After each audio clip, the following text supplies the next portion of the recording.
काम को करने से पहले वो ये सोचते हैं कि उस काम को मैं कर लूंगा। तो ये सोचते ही उनका उनके दिमाग में काबिलियत धीरे धीरे विकसित होना शुरू हो जाती है।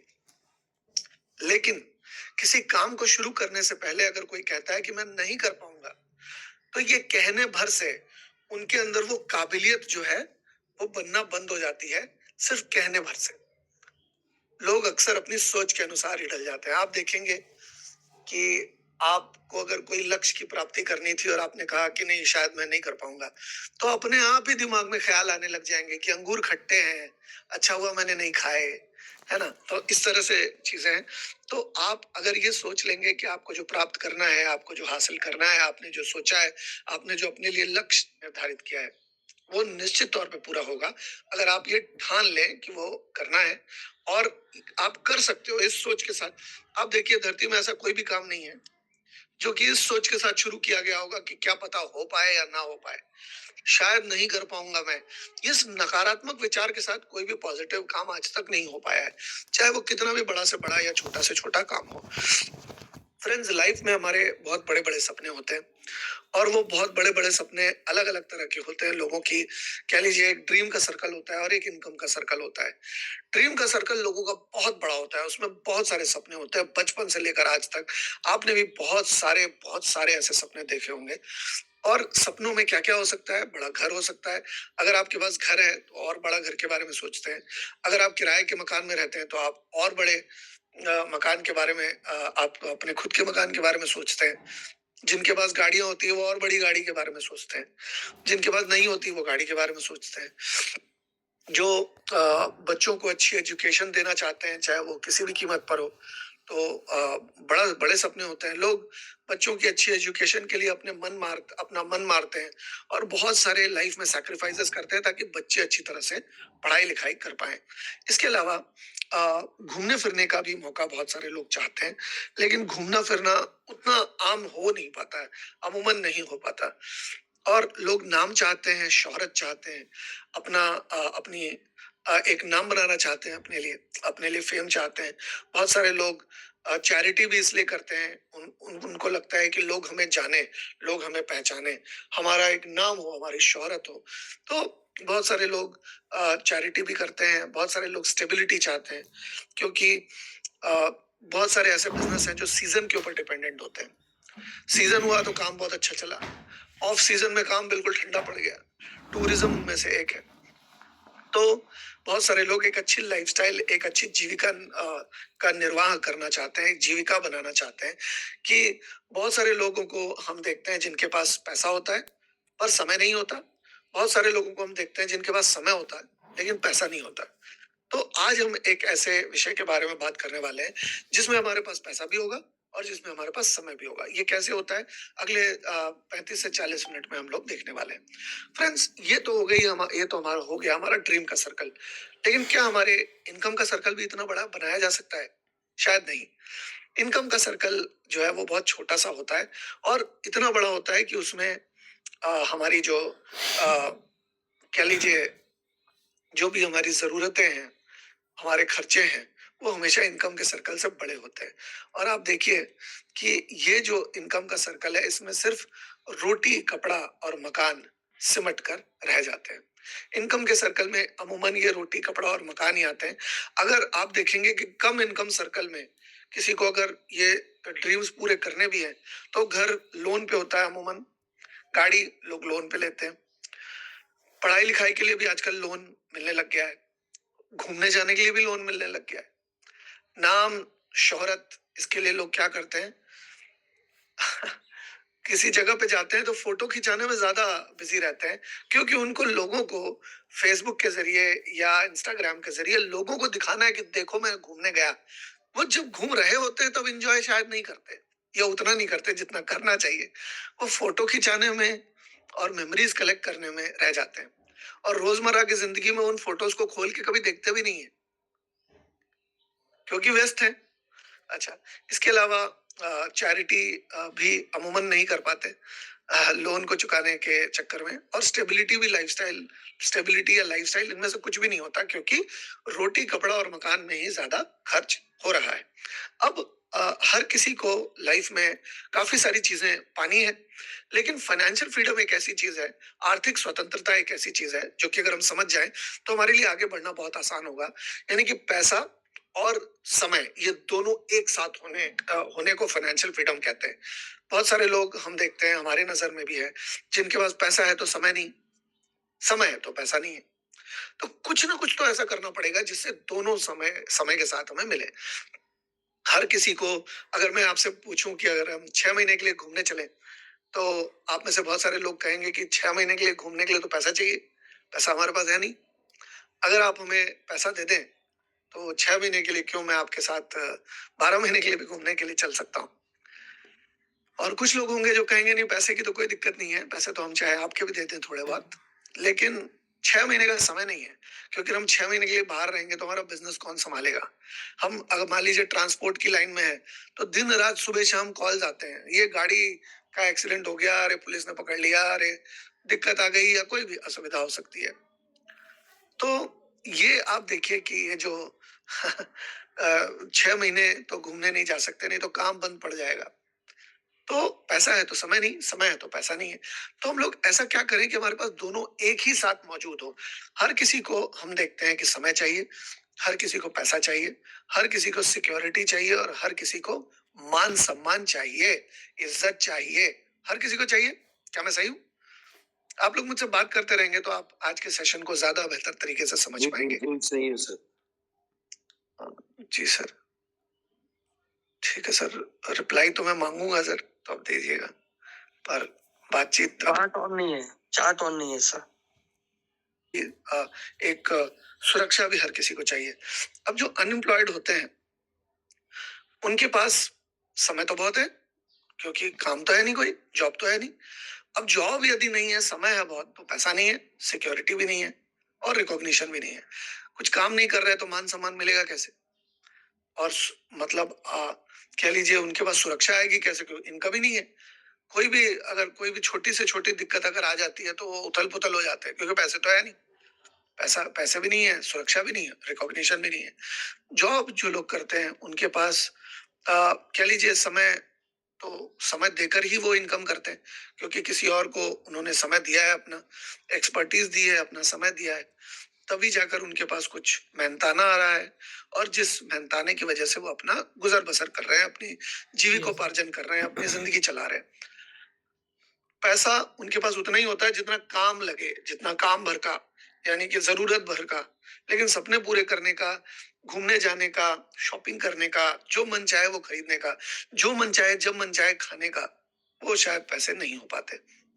आप देखेंगे कि जो लोग वैसी जिंदगी जीते हैं, उनका मनपसंद खाना कितनी बार बनता है उनके घर पे। तो आप देखेंगे मनपसंद खाना शायद 1 या 2 बार बन जाता है, उससे ज्यादा नहीं। क्योंकि जो चीज मनपसंद है वो अमूमन महंगी है।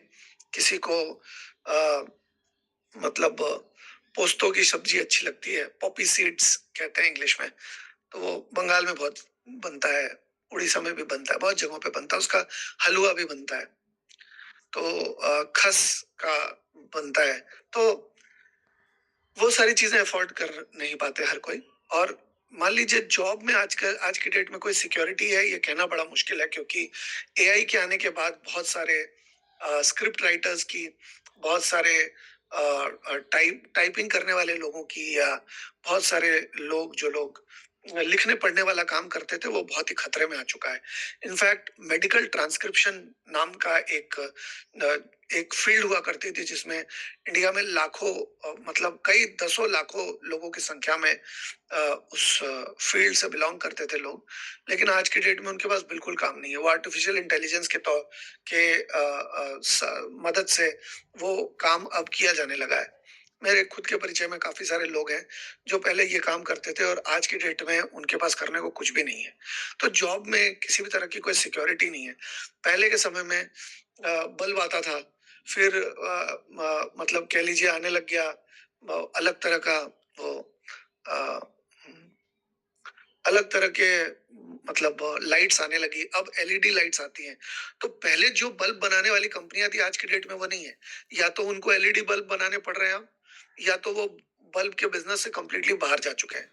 आप सेम चीज देख लीजिए, चाहे वो बॉटल का हो या कैरी बैग का हो या मोबाइल के कवर का हो या किसी भी इंडस्ट्री में देख लीजिए, जो पहले जो जॉब करते थे वो आज की डेट में नहीं है। टाइपराइटर जो लोग पहले चलाते थे, आज टाइपराइटिंग का कोई जॉब अलग से या स्टेनो का कोई भी जॉब, शॉर्ट हैंड टाइपिंग का कोई भी जॉब अब अवेलेबल नहीं है। तो आप देख सकते हैं कि जिन चीजों में पहले सिक्योरिटी मानी जाती थी, आज की डेट में वो सारी चीजें भी उतनी सिक्योर नहीं है।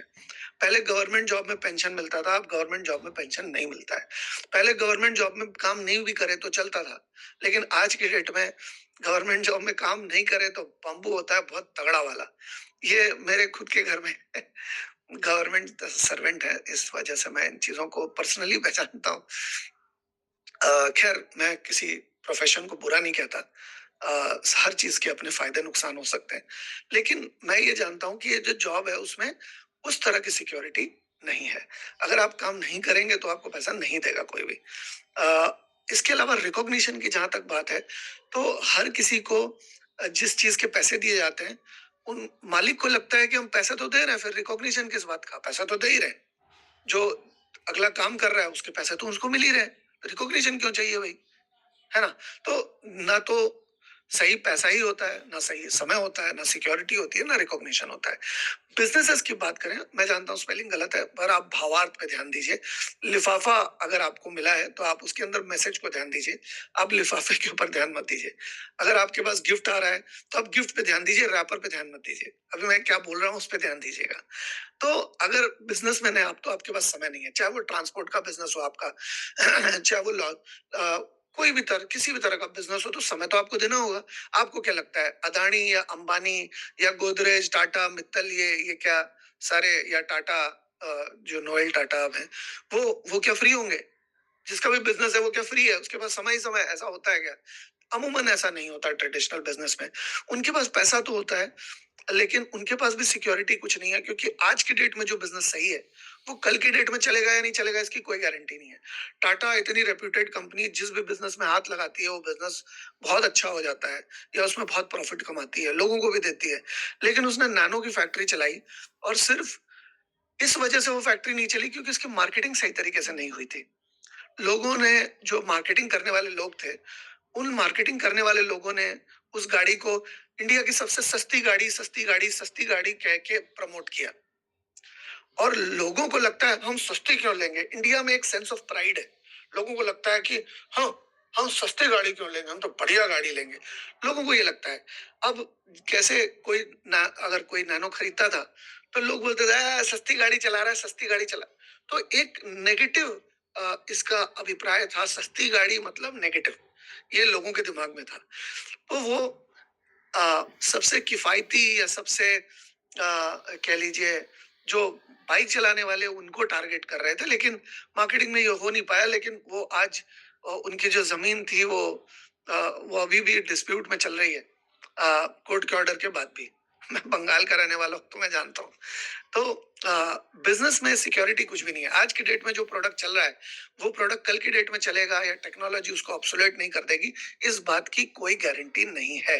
लेकिन अगर आप बहुत बड़े बिजनेसमैन हैं, आप डोनाल्ड ट्रंप हैं, इलॉन मस्क हैं, आप बिल गेट्स हैं, सुंदर पिचाई हैं, आपको लोग जानेंगे, रिकॉग्निशन होगा आपका। बहुत बड़ा बिजनेस है तो रिकॉग्निशन मिलता है।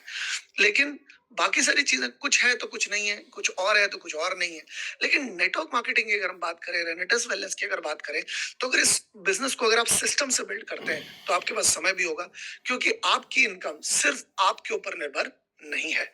और लोग जिनको आप सिस्टम में लेकर आते हैं वो भी प्लग इन हो जाते हैं सिस्टम के साथ, और वो जब सिस्टम से काम करते हैं तो सिस्टम से चल के आपके पास पैसा आता है। यहाँ पर कोई भी व्यक्ति आपको पैसे कमा कर नहीं दे रहा है, यहाँ पर आपको सिस्टम पैसे कमा कर दे रहा है। तो कोई भी ये सोचने की गलती करना उचित नहीं है कि मैं अपलाइन को पैसे कमा कर दे रहा हूँ। एक्चुअली ऐसा नहीं है, सिस्टम कमा के दे रहा है। सिस्टम बनाया हुआ है इस तरह से ताकि अ, आपसे अपलाइन के पास जाएगा और आपकी डाउनलाइन से आपके पास आएगा। तो आप किसी के ऊपर भी कोई एहसान नहीं कर रहे, कोई आपके ऊपर एहसान नहीं कर रहा आपको सपोर्ट करके। तो पैसा भी होता है डायरेक्ट सेलिंग में, क्योंकि हमारे सिर्फ हमारी मेहनत के ऊपर निर्धारित नहीं होता हमारे पास इनकम आना। इसके अलावा सिक्योरिटी भी होती है। क्योंकि अगर हम काम कर पाए तो भी इनकम आती है, नहीं कर पाए तो जो लोग हमारे साथ हैं, संगठन में हैं, जो लोग सिस्टम के साथ प्लग इन हो चुके हैं, उनको उनके जरिए हमारे पास इनकम आना बंद नहीं होती। इसके अलावा मान सम्मान भी मिलता है। जिनको इस बिजनेस में हमने मदद की है, जिनको इस बिजनेस में हमने सपोर्ट किया है, वो सारे लोग हमें सम्मान करते हैं बिजनेस में आगे बढ़ने के बाद भी, क्योंकि उनको हमने सपोर्ट किया है, क्योंकि हमने उनकी मदद की है। अपलाइन के बिना मुश्किल होता है बिजनेस करना। आगे चल के भी आपको काउंसलिंग की जरूरत होती है। आगे चल के भी आप एक जगह पे तो एक समय पे एक ही जगह पे रह सकते हैं, लेकिन अगर आपका काम 4 5 7 जगहों पे है तो आपको तो अपलाइन की जरूरत पड़ेगी, है ना। तो आप देखिए कि जितने भी तरह के ब्रह्मांड में लोग होते हैं, या तो जॉब करते हैं, या तो बेरोजगार हैं, या बिजनेस करते हैं, या डायरेक्ट सेलिंग। आप देखिए कि यहाँ पर चारों में से सबसे बेहतर विकल्प कौन सा है। अगर आप सिस्टम के साथ प्लग इन हो जाते हैं तो बेहतर विकल्प है डायरेक्ट सेलिंग के थ्रू, या बाकी सारी चीजों में जहां पर कुछ है तो कुछ और नहीं है, और कुछ और है तो कुछ और नहीं है। अब हम देखते हैं कि मैंडेटरी हमारे लिए क्या है, जरूरी हमारे लिए क्या है। अगर मैं आपसे पूछूं तो हमारे लिए इनकम जरूरी है या हमारे लिए खर्च जरूरी है। स्वाभाविक सी बात है कि इनकम अगर बंद भी हो गई तो खर्च तो बंद होगा नहीं हमारे लिए, है ना। खर्च तो बंद नहीं होगा। तो ऐसे में हमें आ, ऐसे में अगर हमें मान लीजिए इनकम अगर हमारी बंद हो जाती है तो खर्च हमारे बंद नहीं हो रहे, खर्च हमारे बढ़ते जा रहे हैं। और इनकम अगर हमारी बढ़ नहीं भी रही है तो खर्च तो लगातार बढ़ रहे हैं, हर साल बढ़ रहे हैं। जो चीज आज 22 रुपए की मिल रही है कल वो 24 रुपए की मिलेगी। जो आज 100 रुपए की मिल रही है कल वो 120 रुपए की मिलेगी। हम कुछ नहीं कर सकते, ऐसा होता ही होता है। आप देखेंगे कि इनकम जिस अनुपात में बढ़ रही है उससे ज्यादा अनुपात में खर्च बढ़ रहा है, उससे ज्यादा तादाद में खर्च बढ़ रहे हैं, है ना। और हमेशा एक गैप बना हुआ रहता है इनकम और एक्सपेंडिचर के बीच में, जिसकी वजह से महीने के आखिरी में हमें तंगी का सामना करना पड़ता है। हमें हमारा हाथ तंग रहता है, हमारे पास पैसे की शॉर्टेज होती है, जिसकी वजह से हमें कुछ बड़े खर्चों के लिए या कुछ मेजर चीजों के लिए महीने की शुरुआत का इंतजार करना पड़ता है, खास करके मिडिल क्लास में। लेकिन अगर हम इस गैप को कम करना चाहते हैं इनकम और एक्सपेंडिचर के बीच की, तो हमें निश्चित तौर पे कोई एक ऐसा अल्टरनेटिव, कोई एक ऐसा विकल्प की तलाश करनी पड़ेगी जिससे सांप भी मर जाए और लाठी भी ना टूटे। हमें कुछ ऐसा करना पड़ेगा, एक एक ऐसा विकल्प तलाश करना पड़ेगा, एक ऐसा असंभवतः बिजनेस तलाश करना पड़ेगा जिससे हमारा बहुत ज्यादा समय भी ना लगे और हमारे पास ग्रेजुअली थोड़ी थोड़ी इनकम आती रहे, और धीरे धीरे वो इनकम समय के साथ बढ़ती भी रहे सिस्टम के पावर को इस्तेमाल करके। अब हम देखते हैं कि ट्रेडिशनल बिजनेस जो होते हैं उससे हमारे बिजनेस का या डायरेक्ट सेलिंग का कैसे अंतर है।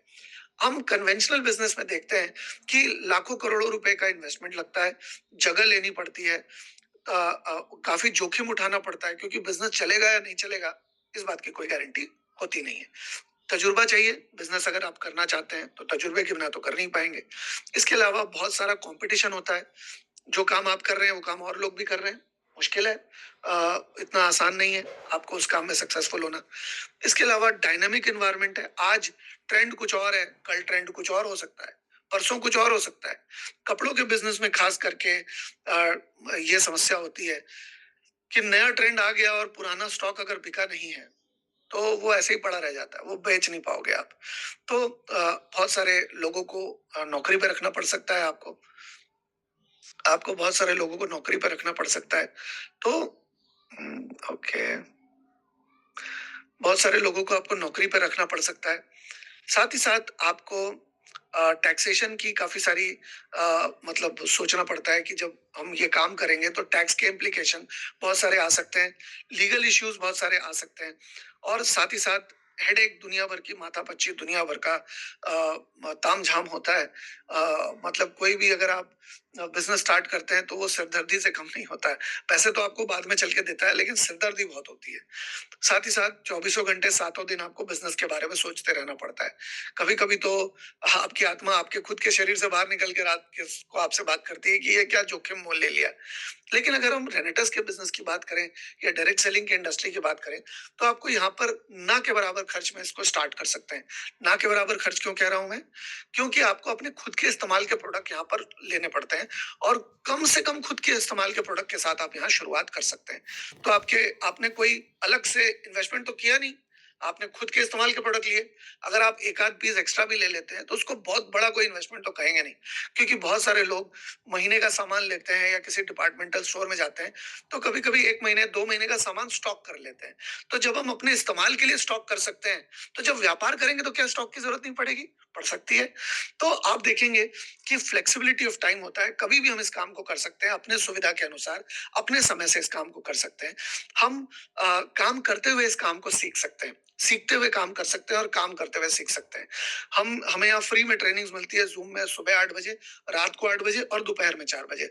हमारे हैंड होल्डिंग एंड सपोर्ट हमें मिलता है पूरा का पूरा, क्या करना है, कब करना है, कैसे करना है, किस तरह से करना है, सारी चीजों के बारे में हमारे अपलाइंस के द्वारा, हमारे ग्रुप्स के द्वारा, हमारे ट्रेनर्स के द्वारा हमें सारी जानकारी मुहैया कराई जाती है।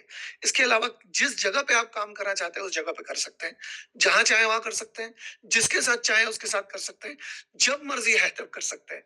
तो फ्लेक्सिबिलिटी है जगह की, कोई लीगल इश्यूज नहीं है, आपको यहाँ पर कोई लीगल टीम की आवश्यकता नहीं है काम को करने के लिए, कोई रिस्क या कोई जोखिम उठाने की जरूरत नहीं है। पैसे लगाए नहीं तो जोखिम खाएगा। तो कोई हेडेक नहीं है आपको, यहाँ पर कोई ओवरहेड्स नहीं है आपके ऊपर, कोई खर्चे नहीं है जो बंधे हुए। आमतौर पे अगर आप कोई फैक्ट्री लेते हैं या मतलब अगर कोई कह लीजिए वर्कशॉप चलाते हैं या कोई भी अगर दुकान चलाते हैं तो वहाँ की इलेक्ट्रिसिटी का तो आपको देना पड़ेगा, वहाँ के मेंटेनेंस का खर्च आपको देना पड़ेगा। लेकिन यहाँ पर यानी कि कन्वेंशनल बिजनेस के जो नुकसान है वो यहाँ नहीं है, लेकिन कन्वेंशनल बिजनेस में बहुत सारे ऐसे फायदे हैं जो कि फायदे यहाँ हैं लेकिन नुकसान नहीं है। तो यहाँ पर काफी सारे फायदे हैं उसको करने के। अब हम मनी टाइम एंड सिक्योरिटी के कॉन्सेप्ट को बेहतर तरीके से समझते हैं। अगर हम 10 घंटे काम करके 30,000 रुपए कमा रहे हैं तो हमारी जिंदगी जैसे तैसे चल रही है या चल रही है, लेकिन खुशनुमा नहीं है, क्योंकि हमें पैसे के लिए समय ज्यादा देना पड़ रहा है और पैसे इतने ही आ रहे हैं जितने में घर चल सके, किराया दे सके, हम खाने पीने का खर्च उठा सके। अगर 24 घंटे कोई काम करता है और 1 लाख रुपए की इनकम होती है तो पैसा तो है, काम तो कर रहे हैं, लेकिन मशीन की तरह कर रहे हैं, उस पैसे को एंजॉय करने के लिए समय नहीं है। लेकिन अगर कोई 10 घंटे काम करके अगर 1 लाख रुपए कमा रहा है तो हम ऐसा मान सकते हैं कि उसके पास पैसा भी है और समय भी है और वो खुश है। लेकिन यहाँ पर एक समस्या ये आती है कि अ, अगर ये कंसिस्टेंट ना हो तो, अगर ये लगातार ना हो तो, अगर इसकी कोई सुनिश्चित ना हो तो, अगर कोई निश्चितता ना हो तो, मान लीजिए अभी कंपनी में किसी कारणवश आपको नहीं रखा गया या कोई और दूसरा कारण आ गया, आपके हेल्थ का कोई चैलेंज आ गया या कोविड जैसी कोई सिचुएशन आ गई, तो ऐसे में क्या होगा? ऐसे में जॉब सिक्योरिटी एक बहुत बड़ा एस्पेक्ट बन जाता है, एक बहुत बड़ा। जब तक सिक्योरिटी नहीं है आपके पास तो टाइम और मनी दोनों रहते हुए भी अगर सिक्योरिटी नहीं है तो आपका काम नहीं चलेगा, क्योंकि टाइम, मनी और सिक्योरिटी तीनों होगी तभी आपका पीस ऑफ माइंड होगा, नहीं तो पीसेस ऑफ माइंड हो जाएंगे, है ना? इसके अलावा हम देख सकते हैं कि रॉबर्ट टी कियोस्की ने हमें बताया है कि 2 तरह की इनकम होती है, काली और सफेद नहीं, एक्टिव और पैसिव इनकम। तो एक्टिव और पैसिव इनकम को अगर हम अच्छी तरह से समझें तो एक्टिव इनकम वो इनकम है जिसके लिए हमें समय देना पड़ता है, जिसके लिए हमें मेहनत करनी पड़ती है। वो इनकम जो हमारे समय देने से आती है और समय ना देने से रुक जाती है। वो इनकम जो हमारे मेहनत करने से आती है, मेहनत करना बंद करने से रुक जाती है। वो इनकम जिसके लिए हमारी शारीरिक उपस्थिति जरूरी है। समझा पा रहा हूँ? अच्छा, अब पैसिव इनकम क्या होती है? पैसिव इनकम वो होती है जिसके लिए रहेंगे तो भी आएगी, नहीं रहेंगे तो भी आएगी। जैसे आपने कोई घर किराए पे खरीदा तो उस किराए को कमाने के लिए तो आपको वहां शारीरिक रूप से मौजूद रहने की जरूरत नहीं है, आप वहां पर तैनात रहें इसकी तो जरूरत नहीं है, रेंट तो आपके पास अपने आप आ जाएगा। आपको शारीरिक वर्जिश करने की उसमें जरूरत नहीं है। इसको अगर फिर पुनः विभाजित करें तो 4 हिस्सों में किया जा सकता है। सबसे पहला है एम्प्लॉइज, जो लोग नौकरी करते हैं, मेहनत करते हैं पर किसी और के लिए, पैसा कमाते हैं लेकिन अपने समय को देकर, अपने एक्सपीरियंस को देकर, अपनी स्किल को देकर। तो जो लोग, ये पहली कैटेगरी के लोग होते हैं। दूसरी कैटेगरी के लोग होते हैं सेल्फ एम्प्लॉयड, जो नौकरी नहीं करते, अपने लिए काम करते हैं।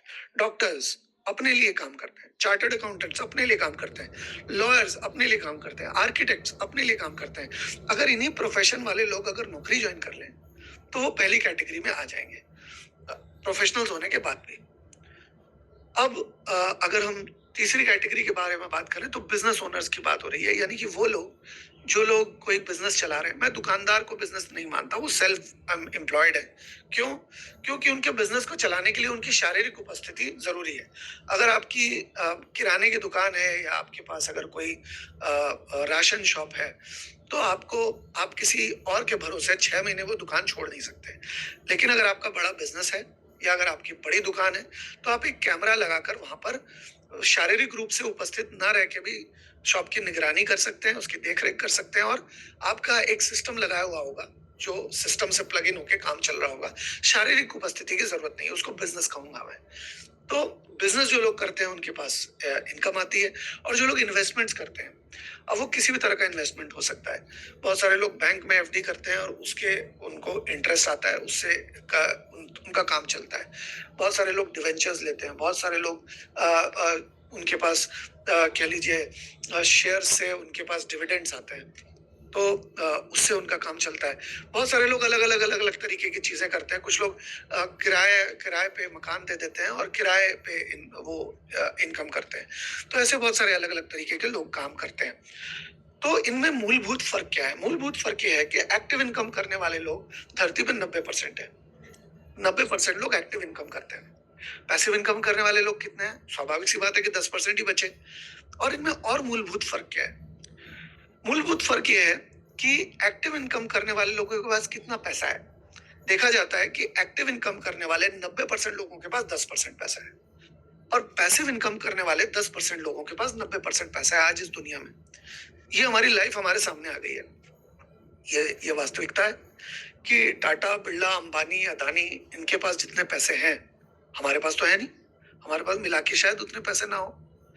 तो आप देखेंगे कि ये जो 90% पैसा अगर समान रूप से बांट दिया जाए अगर एक्टिव इनकम करने वाले 90% लोगों में, तो भी 5 साल के बाद पैसिव इनकम करने वाले लोगों के पास पैसा ज्यादा और एक्टिव इनकम करने वाले लोगों के पास दोबारा से पैसा कम हो जाएगा। क्यों?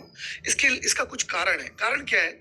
कारण ये है कि एक्टिव इनकम करने वाले लोग हाउ के ऊपर फोकस करते हैं। कोई भी काम कैसे किया जाना है इसके ऊपर फोकस करते हैं, जिसकी वजह से अब आपको मैं एक चीज बताता हूँ। ताजमहल किसने बनाया था? अब ये सवाल जो मैं आपसे पूछ रहा हूँ, आप मन मन में जवाब दे सकते हैं, या आप क्वेश्चन एंड आंसर में भी लिख सकते हैं। मकसद ये है कि आप जब बात करते रहेंगे मुझसे, चाहे मुझे सुनाई दे या ना दे, चाहे मुझे दिखाई दे या ना दे, तो आप ज्यादा ग्रहण कर पाएंगे बातों का, क्योंकि बातचीत के दौरान जो भी जानकारी का आदान प्रदान होता है उससे आप ज्यादा समय तक अपने दिमाग में रख सकते हैं। तो अगर हम देखें तो ताजमहल बनाया था शाहजहां ने, या कहते हैं कि शाहजहां ने बनाया था, लेकिन असल में किसी व्यक्ति ने बनाया था जिसका नाम लाहौरी लाहौरी करके कुछ था। लेकिन आज उसका पूरा नाम भी हम जानते नहीं, ज्यादातर लोग नहीं जानते। उसने अपने हाथ कटवा दिए ताजमहल बनाने के बाद, लेकिन उसका हाथ नहीं, नाम नहीं जानते हम, है ना। लेकिन ताजमहल के साथ शाहजहां का नाम क्यों लिया जाता है? क्योंकि ताजमहल बनाने के पीछे वाई जो है वो शाहजहां का ही था। तो अगर आपको हाउ नहीं पता, कोई बात नहीं, आपको वाई जानना जरूरी है।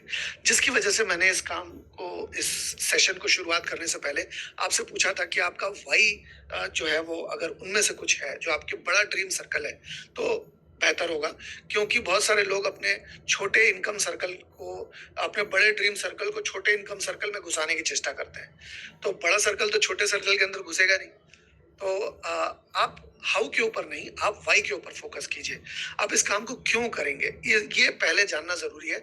हाउ तो आप धीरे धीरे जान ही जाएंगे। और क्या फर्क है, और क्या बड़ा फर्क है? हमें बचपन से कहा जाता है कि बेटा अच्छी से अच्छी पढ़ाई करो ताकि अच्छी से अच्छी नौकरी मिले, ताकि अच्छा से अच्छा फ्यूचर हो सके तुम्हारा। इसका मकसद क्या है? इसका मकसद ये है कि जब हम पढ़ाई करेंगे तो पढ़ाई से हमारी स्किल ऊंची होगी, हमारी ज्यादा रेट होगी हमारी। मतलब अगर 1 लाख रुपए का पैकेज है किसी का महीने का, तो आपके पर घंटे की इनकम ज्यादा होगी। ज्यादा से ज्यादा पढ़ाई करो ताकि ज्यादा से ज्यादा इनकम हो, ताकि ज्यादा से ज्यादा रेट हो सके तुम्हारा। तो 1 घंटे का कितना कमाते हैं वो रेट वाला कॉन्सेप्ट है। लेकिन पैसिव इनकम करने वाले लोग, क्या वो लोग भी रेट पे फोकस करते हैं? शायद नहीं। वो लोग किस चीज के ऊपर फोकस करते हैं? वो टाइम के ऊपर फोकस करते हैं। अगर मान लीजिए मैं मैं आपको एक एग्जांपल देता हूं जिससे आप और बेहतर तरीके से समझ पाएंगे इस चीज को। अगर मान लीजिए मैं एक व्यक्ति है जो गाड़ी चला के जा रहा है, उसके पास वाली सीट खाली है लेकिन पीछे बहुत सारा सामान है। वो एक बस स्टॉप के पास से गुजर रहा होता है जहाँ पर उसे एक बूढ़ी औरत दिखती है। उसे वो गाड़ी में बैठाना चाहता है जो उसको हॉस्पिटल ले जाने की जरूरत है। तो उसे लगता है कि उस बूढ़ी औरत को बैठा लेते हैं तो कुछ पुण्य भी मिल जाएगा, आगे हॉस्पिटल है उसको छोड़ देंगे। वैसे ही उसकी नजर एक डॉक्टर साहब पे पड़ती है जिससे उसका उसका थोड़ा बहुत परिचय है, लेकिन आगे हॉस्पिटल है, डॉक्टर साहब के पास गाड़ी भी है, लेकिन आज शायद किसी कारणवश उन्हें बस में जाना पड़ रहा है। तो वो सोचता है कि बस में डॉक्टर साहब को बैठा लेते हैं, इसी बहाने डॉक्टर साहब से अच्छी जान परिचय भी हो जाएगा। तो फिर क्या होता है कि वो अ, तभी उनकी नज़र उनकी कॉलेज की एक परिचय की लड़की पे पड़ती है जो उसकी कॉलेज के समय की दोस्त है। तो उससे वो और परिचय बढ़ाना चाहता है। उसे लगता है कि इस अपनी पुरानी दोस्त को लिफ्ट दे देते हैं, इसी बहाने पुरानी यादें भी ताज़ा हो जाएगी। अब वो एक धर्म संकट की स्थिति में या त्रिशंकु में लटका हुआ है। अगर वो उसके पास एक ही सीट है, अगर वो बूढ़ी औरत को बैठाता है तो डॉक्टर साहब और लड़की को नहीं बैठा पाएगा। वो और अगर डॉक्टर साहब को बैठाता है तो लड़की और बूढ़ी औरत को नहीं बैठा पाएगा, और लड़की को बैठाता है तो बूढ़ी औरत और डॉक्टर साहब को नहीं बैठा पाएगा। तो ऐसी ही सिचुएशन कभी कभी हमारे साथ भी होती है। मैं अगर आपसे पूछूं तो आप किसको बैठाना चाहेंगे, तो मैं जानता हूं कि आप सभी बूढ़ी औरत को बैठाना चाहेंगे। लेकिन उस व्यक्ति ने क्या किया, उस वो डॉक्टर के पास गया। डॉक्टर साहब को उन्होंने कहा कि आप ये मेरी चाबी ले लीजिए, आपको हॉस्पिटल तक जाना है, आप बूढ़ी औरत को लेकर हॉस्पिटल तक जाइए। मैं अपनी इस दोस्त के साथ आगे आता हूँ और आपसे हॉस्पिटल से गाड़ी लेकर आगे चला जाऊंगा मैं। तो जब वो अपनी गाड़ी को छोड़ने के लिए तैयार था तो उसे तीनों चीजें मिल गई। वो बूढ़ी औरत को भी छोड़ पाया हॉस्पिटल, डॉक्टर साहब को भी गाड़ी से गाड़ी के जरिए हॉस्पिटल तक अपनी गाड़ी को इस्तेमाल करके पहुंचा पाया, और वो अपनी दोस्त के साथ भी समय बिता पाया। तो जब वो गाड़ी को छोड़ की चाबी छोड़ने के लिए तैयार था तो उसको सब कुछ मिल गया। लेकिन हम एवरेज मिडिल क्लास लोग अपनी रेट को छोड़ने के लिए तैयार नहीं होते, जिसके वजह से हम कभी भी एक्टिव इनकम कमाने वाले लोगों के से की कैटेगरी से पैसिव इनकम कमाने वाली कैटेगरी के अंदर प्रवेश नहीं कर पाते। हमें टाइम को मल्टीप्लाई करने के बारे में सोचने की जरूरत है, ना कि रेट को पकड़ के बैठने की जरूरत है। जब तक हम रेट को पकड़ के बैठेंगे तब तक हम टाइम की मल्टीप्लिकेशन नहीं कर पाएंगे। अब और एक उदाहरण देखिए। अगर मैं डॉक्टर एक्स हूँ, मैं डॉक्टर हूँ, मेरा एक चैम्बर है, बहुत बढ़िया चलता है, और मैंने 30 साल से 20 साल से एक बहुत बड़ा नाम बना रखा है एक जगह पे, और मेरी बहुत रेपुटेशन है, मेरी बहुत इज्जत है, और लोग मेरे पास इलाज करवाने आते हैं। अब अगर कोई नया नया डॉक्टरी की पढ़ाई पढ़ के मेरे पास आएगा और मुझे कहेगा कि डॉक्टर साहब मैं आपके नाम से एक चैम्बर आपके बगल वाले मोहल्ले में खोलना चाहता हूँ, तो क्या मैं उसे अपना नाम दूंगा? क्या मैं अपने क्लिनिक का नाम, क्या मैं अपने अपने प्रैक्टिस का नाम उसे दूंगा? शायद नहीं। क्योंकि मुझे लगेगा कि अगर वो कुछ भी उटपटांग हरकत कर देता है तो मैं फंस जाऊंगा, मैं अगर अपने क्लिनिक का नाम दूंगा तो। लेकिन यही काम अगर मैं किसी फ्रेंचाइज को कहता हूँ, अगर मैं किसी फ्रेंचाइज को कहता हूँ कि आप मुझे अपना नाम दो, तो वो खुशी खुशी अपना फ्रेंचाइज का नाम देगी। बल्कि वो मुझे पूरी ट्रेनिंग भी देगी, पूरी चीज सिखाएगी, समझाएगी, बताएगी कैसे होता है, क्या होता है। तो आप देखिए कि अगर डॉक्टर एक्स 10 घंटे काम कर रहे हैं एक दिन में, और फ्रेंचाइज में के पास 100 फ्रेंचाइजेस हैं, और हर फ्रेंचाइज 10 10 घंटे काम कर रही है, तो फ्रेंचाइज के लिए एक दिन में 1,000 घंटे का काम हो रहा है। लेकिन डॉक्टर एक्स के लिए कितने घंटे काम हो रहा है? 10 घंटे, जितना वो अकेले कर पा रहे हैं। अगर मान लीजिए किसी कारणवश मान लीजिए काम नहीं कर पा रहे हैं, बीमार पड़ गए, मूड नहीं है, या कोई पर्सनल चैलेंज आ गया, कोई अगर आपके घर में कोई पर्सनल चैलेंज आ सकता है, या कभी आप मान लीजिए बीमार पड़ गए, या कह लीजिए कोई आपके घर में मेहमान आ गए, आप नहीं जा पा रहे काम पे, तो आपकी इनकम तो बिल्कुल बंद हो जाएगी, क्योंकि आपकी इनकम सिर्फ आपके ऊपर आधारित है, आपके ऊपर निर्भर है। लेकिन अगर फ्रेंचाइज ओनर के 100 में से 10 फ्रेंचाइज बंद भी हो गए तो 900 घंटे का काम अभी भी 90 फ्रेंचाइजेस से उसके पास होगा, इनकम बंद नहीं होगी। यहाँ पर सवाल ये उठता है कि क्या एक आम आदमी अपना खुद का नेटवर्क बना सकता है क्या? रेनेटस में हम उसे यह मौका देते हैं, क्योंकि आमतौर पे अगर किसी फ्रेंचाइज की बात करें तो उसमें करोड़ों रुपए का इन्वेस्टमेंट होता है, और फिर भी फ्रेंचाइज चलेगी या नहीं चलेगी इस बात की कोई गारंटी नहीं होती, और वो खुद सब फ्रेंचाइज नहीं दे सकते। अगर उन्हें उनके दोस्त को किसी को फ्रेंचाइज लेनी होगी तो उसे उसके पास लेकर जाना पड़ेगा जिसने उसे फ्रेंचाइज दी है, वो खुद से फ्रेंचाइज नहीं दे सकते। तो आज यहाँ पर बॉडमास का रूल बहुत जरूरी हो जाता है जानना, क्योंकि अगर आप इकाई को बढ़ाना चाहते हैं, अगर आप संख्या की वृद्धि चाहते हैं, तो आपको इनमें से कुछ करना पड़ेगा। हमने मैथमेटिक्स में बचपन में ये पढ़ा है, गणित में पढ़ा है, bracket of division, multiplication, addition और सब्सट्रैक्शन। तो ब्रैकेट से संख्या कम होती है, ऑफ से भी संख्या कम होती है, डिवीजन से भी कम होती है, और मल्टीप्लिकेशन से संख्या बढ़ सकती है, इकाई बढ़ सकती है। एडिशन यानी कि हम जोड़ते हैं तो इकाई बढ़ सकती है, और घटाते हैं तो इकाई कम होती है ना। अब हम देखते हैं मल्टीप्लिकेशन और एडिशन, ये दो ही ऐसी चीजें जिससे इकाई बढ़ पाएगी। अब दो चीजें होती है इसमें, लीनियर ग्रोथ होती है और एक्सपोनेंशियल ग्रोथ होती है। जब किसी एक इकाई को उस इकाई से बार बार लगातार जोड़ा जाए और जो फल स्वरूप जो संख्या है उससे वापस से उसी संख्या को जोड़ दिया जाए बार बार, तो उसे लीनियर ग्रोथ कहते हैं।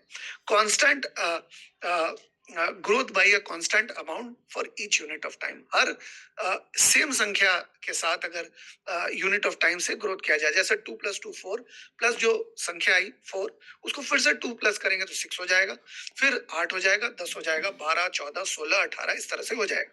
लेकिन यही अगर हम प्लस करने की जगह मल्टीप्लाई करें, मेहनत तो दोनों में लग रही है, तो अगर हम मल्टीप्लाई करें तो 2 से 2 को गुणा करेंगे तब भी 4 आएगा। आप देखेंगे 4 से 4 को प्लस किया था, 2 से 2 को प्लस किया था तब भी 4 आया था, लेकिन 4 से 2 को मल्टीप्लाई करेंगे तब तो 8 आएगा। प्लस वाले केस में 6 आया था, जो कि 8 से बहुत ज्यादा अंतर नहीं है उसमें। लेकिन जब 8 को 2 से मल्टीप्लाई करेंगे तो 16 आएगा, फिर 32, फिर 64, फिर 128, फिर 256। आप देखेंगे आगे जाके कई गुना ये बढ़ गया। तो आप कोई भी ऐसा काम करें जिसमें मल्टीप्लिकेशन इन्वॉल्व हो, तो इससे आपका फायदा ज्यादा से ज्यादा होगा।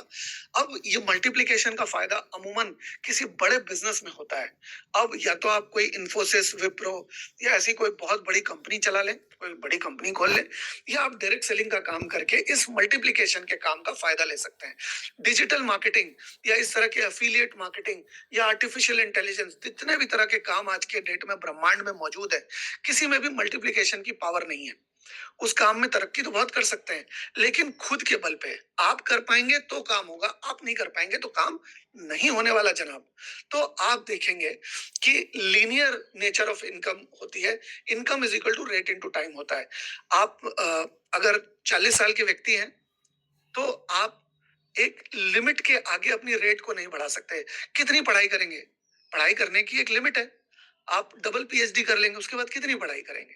क्योंकि 40 साल के बाद मान लीजिए अगर आपकी शादी हो गई है, तो आपको वाइफ को भी समय देना है, नहीं तो वाइफ नाराज हो जाएगी।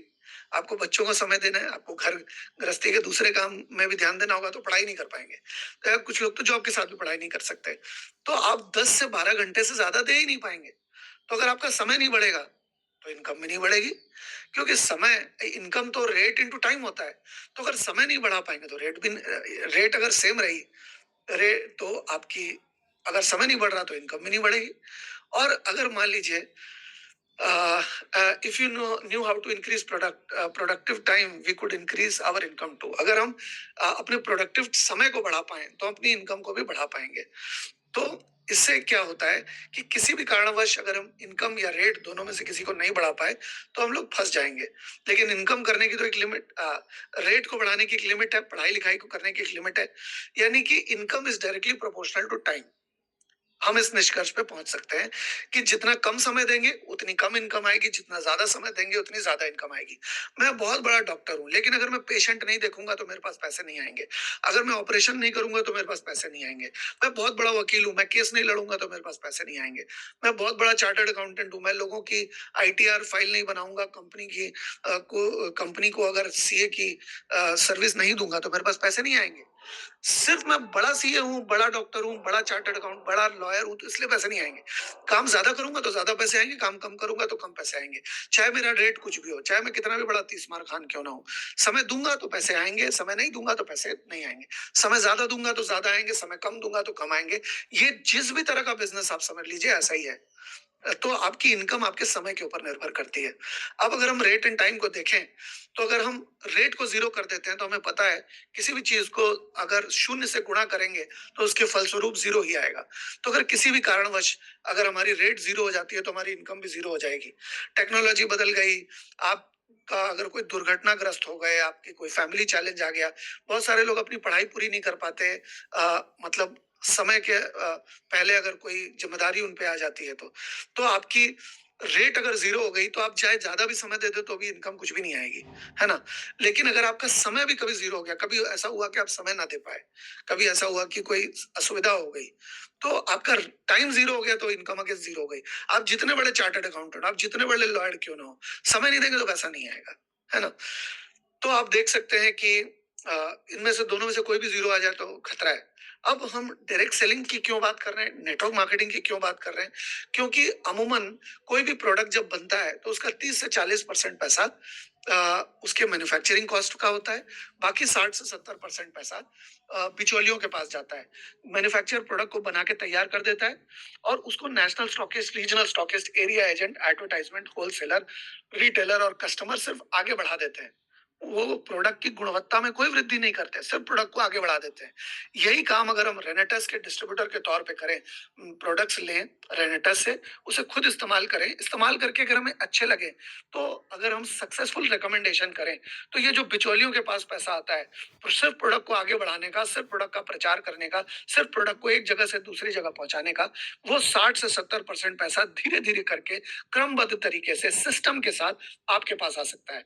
तो ये तरीका है जिससे कि डायरेक्ट सेलिंग कंपनी या कह लीजिए कि रेनेटस वेलनेस आपको पैसे देती है, क्योंकि इश्तेहार का पैसा नहीं लगता, क्योंकि इस तरह के पैसे नहीं लगते आपको।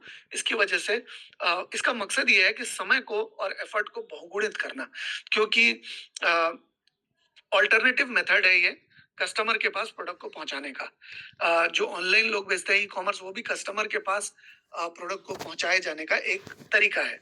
ठीक उसी तरह से इसके कभी डिटेल में इसके बारे में मैं समझाऊंगा। अब कुछ लोग कहते हैं कि भाई ये लीगल है या नहीं, तो आईडीएसए नाम की संस्था, एफडीएसए की नाम की संस्था, मतलब एक गैर सरकारी संस्था है, लेकिन ये खुल चुकी है काफी पहले, मतलब करीब करीब 30 साल होने वाले हैं इसको। डायरेक्ट सेलिंग की इंडस्ट्री जो है $4.3 ट्रिलियन की इंडस्ट्री है आज की डेट में। मतलब भारतीय अर्थव्यवस्था अभी तक इतनी बड़ी नहीं है जितनी वर्ल्ड में बड़ी डायरेक्ट सेलिंग इंडस्ट्री है। 19,000 करोड़ का आंकड़ा था 2020-2021 के टाइम्स ऑफ इंडिया के सर्वे के अनुसार। भारतीय जो ग्रॉस डोमेस्टिक प्रोडक्ट है, भारतीय तरक्की, भारतीय अर्थव्यवस्था, उसमें 7% का योगदान डायरेक्ट सेलिंग के द्वारा होता है। यानी कि जो भारत इतनी तेजी से प्रगति कर रहा है, उसमें 7% योगदान डायरेक्ट सेलिंग इंडस्ट्री का है। जैसे आयरन एंड स्टील का योगदान है, जैसे पावर इंडस्ट्री का योगदान है, टेक्सटाइल इंडस्ट्री होती है, रबर इंडस्ट्री होती है, कॉटेज इंडस्ट्री होती है, एग्रीकल्चर इंडस्ट्री होती है। वैसे डायरेक्ट सेलिंग का योगदान 7% का है हमारी जीडीपी को आगे लेके जाने के लिए। फाइनेंस मिनिस्ट्री, नीति आयोग और गवर्नमेंट के बहुत बड़े बड़े संस्थान हमेशा कह चुके हैं कि डायरेक्ट सेलिंग एक बहुत अच्छा व्यापार है और इससे हमारे देश को, देश के अंदर बहुत ही स्वरोजगार, रोजगार नहीं, स्वरोजगार तैयार होता है। एम्प्लॉयमेंट जनरेशन का मतलब है स्वरोजगार। यहाँ पर एम्प्लॉयमेंट यानी कि नौकरी नहीं है, ठीक है। यूएस के प्रेसिडेंट अभी जो डोनाल्ड ट्रंप है, उनकी खुद की एक डायरेक्ट सेलिंग कंपनी है। और बड़े बड़े जितने भी बिजनेस टाइकून्स रहे हैं, चाहे वो रॉबर्ट टी कियोस्की की बात करूं या मैं बिल गेट्स की बात करूं, हमेशा उन्होंने डायरेक्ट सेलिंग के लिए बहुत अच्छी बात कही है। अब हमारे ऊपर ये चुनाव है कि हमारे मोहल्ले का बिल्लू अगर कह रहा है कि डायरेक्ट सेलिंग बुरी है और बिल गेट्स कह रहा है डायरेक्ट सेलिंग अच्छी है, तो हमें बात किसकी माननी है? अपने मोहल्ले के बिल्लू की बात माननी है, अपने मोहल्ले के टिल्लू की बात माननी है, या हमें बिल गेट्स की बात माननी है? हमें किसकी बात ज्यादा विश्वसनीय लगती है, बिल गेट्स की या हमारे मोहल्ले के बिल्लू की या हमारे मोहल्ले के टिल्लू की, है ना। तो ये चुनाव हमारे हाथ में है और वो चुनाव ही निर्धारित करेगा कि हमें लाइफ में सफलता मिलेगी या नहीं मिलेगी। नहीं तो रगड़ रगड़ के काम तो चल ही रहा है। पहली जो डायरेक्ट सेलिंग कंपनी है वो यूके में स्टार्ट हुई थी, आज से कुछ 139 से 140 140 साल पहले। ये थोड़ी पुरानी पीपीटी है। तो करीब करीब 140 साल पहले। ऑटोमोबाइल इंडस्ट्री भी करीब करीब 160 170 साल पुरानी है। तकरीबन उतनी ही पुरानी जो है वो डायरेक्ट सेलिंग की इंडस्ट्री भी है। आप देखेंगे कि पहले बैंक में इंट्रोड्यूसर की जरूरत पड़ती थी। आज भी अगर बहुत सारे नेशनलाइज्ड बैंक में आप जाएंगे, गैर सरकारी बैंक में, सरकारी बैंक में आप जाएंगे, तो आपको अभी भी बैंक के ब्रांच का इंट्रोड्यूसर लगेगा। तो ये जो इंट्रोड्यूसर की जो प्रथा है, वो डायरेक्ट सेलिंग की प्रथा, वो यूके से शुरू हुई थी, यूनाइटेड किंगडम या इंग्लैंड भी कह सकते हैं। और डायरेक्ट सेलर्स की संख्या बहुत ज्यादा है और ये लगातार 7 से 8% की दर से बढ़ रही है। Federation of Indian chamber of commerce and industry कहते हैं कि इंडिया के योग प्रगति में, सोशियो इकोनॉमिक डेवलपमेंट में, स्वरोजगार में और वुमेन एम्पावरमेंट, स्किल डेवलपमेंट में बहुत बड़ा योगदान डायरेक्ट सेलिंग इंडस्ट्री का है। इंडिया, अगर चाइना की बात करें तो चाइना में 20% चाइना की अर्थव्यवस्था का जो श्रेय है वो डायरेक्ट सेलिंग इंडस्ट्री को जाता है। यूएस की अर्थव्यवस्था का 20% श्रेय डायरेक्ट सेलिंग इंडस्ट्री को जाता है। कोरिया का 9%, जर्मनी में 8%, जापान में 7% और इंडिया में महज 1% के आसपास की ग्रोथ है। 1% आसपास, मतलब इंडिया में जितना भी प्रगति हो रही है उसका 1% डायरेक्ट सेलिंग के वजह से है। तो अभी स्कोप बहुत ज्यादा है इंडिया में। अगर आप सही तरीके से, सही कंपनी के साथ, सही प्रोडक्ट के साथ प्लग इन होके, सही ट्रेनिंग के साथ आप आगे बढ़ते हैं तो बहुत सारी चीजें चाहिए खाना बनाने में, बहुत सारी चीजें चाहिए सक्सेस के लिए भी। कोई भी एक चीज मिसिंग हो तो आप को 99 पे सांप काट सकता है, सांप सीढ़ी वाला। और ये डायरेक्ट सेलिंग में क्या फायदे हैं हमें, यहाँ पर कोई कैपिटल की जरूरत नहीं है, रेनेटस में भी कोई कैपिटल की जरूरत नहीं है। यहाँ पर आप सिर्फ अपने इस्तेमाल के प्रोडक्ट्स लेकर और फिर एक आध दो प्रोडक्ट एक्स्ट्रा लेकर आप इस बिजनेस को आसानी से शुरुआत कर सकते हैं। इसके अलावा यहाँ पर आपको कोई तजुर्बे की जरूरत नहीं है, आप काम करते करते सीख सकते हैं। आपको यहाँ पर सीखने के बाद बहुत सारा सम्मान मिलता है, बहुत रिस्पेक्ट मिलती है, ट्रॉफीज मिलती है, आपको स्टेज पे बुलाया जाता है, आपको लोगों को सिखाने के लिए बोला जाता है। जो लोग के पास नौकरी नहीं है उनके पास एक मौका है कि वो इस काम को करके स्वरोजगार के ऊपर निर्भर रह सकें। इसके अलावा जो लोग नौकरी कर रहे हैं उनके लिए एक अतिरिक्त आमदनी का स्रोत, एक एक्स्ट्रा इनकम की अपॉर्चुनिटी के तौर पे सामने आता है। इसके अलावा स्किल डेवलपमेंट हो सकता है, वुमेन एम्पावरमेंट हो सकता है, सोशल मीडिया का इस्तेमाल करके घर बैठे आप इस काम को कर सकते हैं। आपको बहुत सारी जगहों पर घूमने की अपॉर्चुनिटी मिलती है। अभी कुछ समय पहले मैं पठानकोट और अमृतसर में था, उसके पहले मैं प्रयागराज के पास गया था, जौनपुर गया, आजमगढ़ गया, वाराणसी गया, बहुत सारी जगहों पे गया, फोर्ब्सगंज गया, समस्तीपुर गया, दरभंगा गया। ये सारी की सारी चीजें मैं सिर्फ दिसंबर की बता रहा हूँ। उसके पहले भी बहुत सारी चीजें ट्रैवलिंग को लेकर हो रही हैं और अगले महीने भी काफी ऑलरेडी स्केड्यूल बना हुआ है। तो बहुत सारे घूमने का मौका आपको भी मिलेगा डायरेक्ट सेलिंग के जरिए, रिट्रीट के जरिए। इसके अलावा आप लोगों की सफलता में अपना योगदान दे सकेंगे। आपको समय को बहुगुणित कर सकेंगे, पैसे को बहुगुणित करने के बजाय आप अपने लिए एक विरासत में विरासत बना पाएंगे। आप जितने भी बड़े लीडर्स यहाँ पर मौजूद है इस मीटिंग में, हमारे बिजनेस में, आज वो एक विरासत पैदा कर चुके हैं। 6 साल की मेहनत से वो अपने लिए एक इतना बड़ा नाम बना सके हैं, इतनी बड़ी इनकम बना सके हैं, जो कि आमतौर पे जिंदगी लग जाती है ये इनकम बनाने में लोगों को। तो आपको समझना है कि आपकी पर्सनल और इमोशनल नीड्स क्या है। आपको पीस ऑफ माइंड चाहिए या नहीं, आपको ज्यादा समय चाहिए या नहीं, आपको फाइनेंशियल आर्थिक समृद्धि चाहिए या नहीं, आपको अपनी फैमिली को प्राउड करना है या नहीं। ये सारी चीज आपकी वाई हो सकती है। आपका एक्शन प्लान यही होगा कि आप अपने लिख लीजिए अपने जो गोल्स हैं या अपनी जो वाई है। और वाई जो है वो हाउ से ज्यादा महत्वपूर्ण है। आप वाई के ऊपर फोकस करिए, हाउ तो धीरे धीरे विकसित आपका हो ही जाएगा। और अपने आप से ईमानदार रहिए। कोई भी बिजनेसमैन अपने गले में चोरी नहीं करता है। तो आप भी अगर आपने ठाना है कि आपको अपने सपनों को पूरा करना है, आपको अपने परिवार के सपनों को पूरा करना है, आप अगर अपने बच्चों का चेहरा देखिए, उनके जो भी भावी कल्पना है भविष्य की, उन्हें अच्छी पढ़ाई करनी है, उनको अच्छा भविष्य चाहिए, वो आप उनको लाकर दे सकते हैं। आपकी सूरत कैसी है, आप काले हैं, गोरे हैं, अच्छे हैं, बुरे हैं, नेचर कैसा है आपका, इससे कोई मायने नहीं रखता। आपकी एजुकेशनल क्वालिफिकेशन कैसी है, आपका बैकग्राउंड कैसा रहा है, अभी तक आपके साथ क्या हुआ है, इससे कोई फर्क नहीं पड़ता। अगर आप निश्चय कर लें तो रेनेटस वेलनेस के ट्रेनर, रेनेटस वेलनेस के लीडर्स, रेनेटस वेलनेस का सिस्टम पूरी तरह से आपके साथ प्लग इन हो सकता है और हमारे सिस्टम की पूरी ताकत आपको मिलेगी। और उस ताकत का इस्तेमाल करके आप अपनी बड़ी इनकम, अपने बड़े सपने, अपने बड़े महत्वाकांक्षाओं को पूरा कर सकते हैं। तो रेनेटस वेलनेस के बारे में और भी जानकारी मैं आपको कल के सेशन में दूंगा। और आशा करता हूं कि ये जो जानकारी मैंने आज आपको दी है उसको इस्तेमाल करके आप अपने बिजनेस में आगे बढ़ेंगे। अपने वाई के ऊपर बात करेंगे। जितने भी लीडर्स यहाँ पर मौजूद हैं, मैं सभी से रिक्वेस्ट करूंगा कि अपनी टीम एक्सक्यूज मी, जो भी टीम आपकी यहाँ पर आई है उनको फॉलो अप कीजिए, उनको पूछिए कि आपका वाई क्या है। क्योंकि वाई के ऊपर ही बिजनेस आधारित है। अगर वाई नहीं है तो कुछ भी नहीं है। तो आप अपनी टीम, जितने भी लोग यहाँ पर आए थे, उनसे बात करिए और उनके वाई के बारे में आप उनको और मजबूत कीजिए। तो आज के सेशन को मैं यही विराम देता हूँ। रॉकिंग रेनेटस अनंत काल तक रॉक करेगा।